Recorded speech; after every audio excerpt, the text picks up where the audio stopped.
Okay, I'll just kind of give an opening statement. Practice has gone very well. Obviously, it has been warm. I know that question will come up. We've had 4 or 5 players that have cramped a little bit, and we've pushed some IV fluids in them.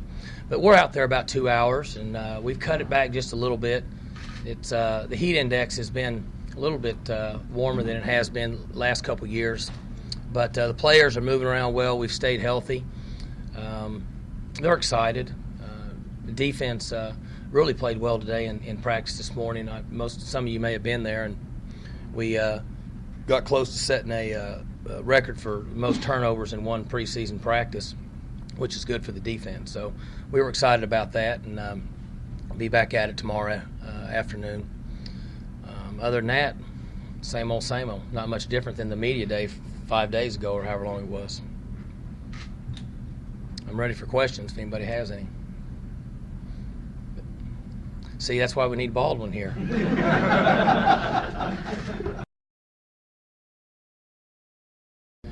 Yeah, I think that's something you have to poll the defensive coordinators and see how they feel. But personally, looking at it from an offensive side, I don't think there's any question that there's more points scored than there used to be.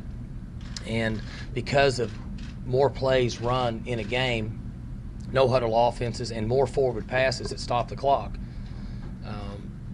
If you're playing a good team and their offense is a no-huddle, fast-break offense and you hold them to 28 points, it's probably a pretty good day. And in the past, it's always been 17. So I think there's a lot of truth to that.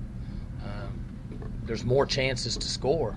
And it goes back to we have to play better because in order to win this league, the teams that have won in the past have played good defense. We're aware of that.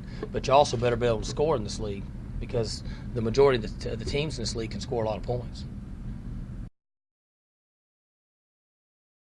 Well, for us, I wouldn't trade him for anybody. There are some really good quarterbacks in this league, and I think that the coaches and the offensive coordinators have done a good job with the players in this league of adapting to their style of play.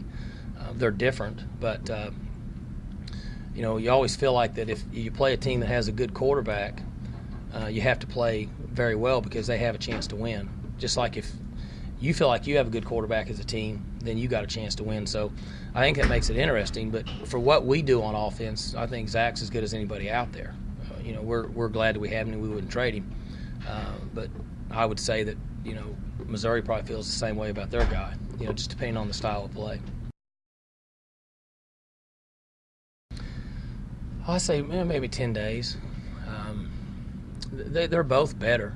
There's no question. I've noticed that they're better. They had good summers. They've obviously put their time in because they're able to absorb more information and react and make plays out there when pressure's on. We haven't, we're not in pads and haven't tackled, but we've been in full speed drills and they're reacting better now than they did last year, which they should. But we need to make a decision probably in 10, 12 days or so. Well, I think it's very important. And one thing with me is that I have a pretty good feel for everything that's going on in my own mind, which ultimately is all that matters. And every day when I go home and then when I get up, I'm still excited about coming to work. And there's always going to be difficult days. And I think that all of us that go through life, we find out what we're really made of in tough situations. And the best example of that, when I first started coaching, there was an older gentleman that had coached a long time and had a lot of success and coached a lot of really good players. And he said you always have to remember 2 things. One thing that fits both life and coaching is that everybody can coach the great player that goes to class all the time and makes good grades and does it all right. That's easy to do. But can you coach the guy that may have an issue at home and may have some off-the-field issues, and he's trying to do the right thing, but he hadn't had good values instilled in him? Can you really help him? And then can you make him perform good and make plays? Well, that's real coaching.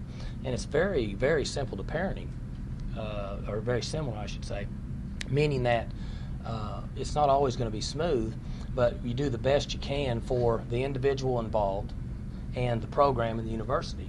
And so if we or if I have a tough day, very seldom does it ever carry over into the next day because you get another chance to line up, you get another chance to practice, to prepare, and go play on Saturday. But it is very important that everybody has fun because you turn around and just like everybody says, you turn around, your children are grown up, or you turn around and the season's over. And if you didn't have any fun, it's not worth it. Oh, yeah, I mean, you look at this facility.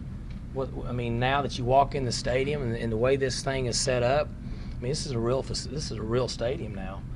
Something we can all be proud of. And you go down in the west end zone. Of course, I haven't been in there yet, but they tell me that you walk in there and it just blows you away of how nice it is. And so I can't imagine anybody that graduated from here and actually played here and has roots in this area, this part of the state, would not feel like this is the best job in the country.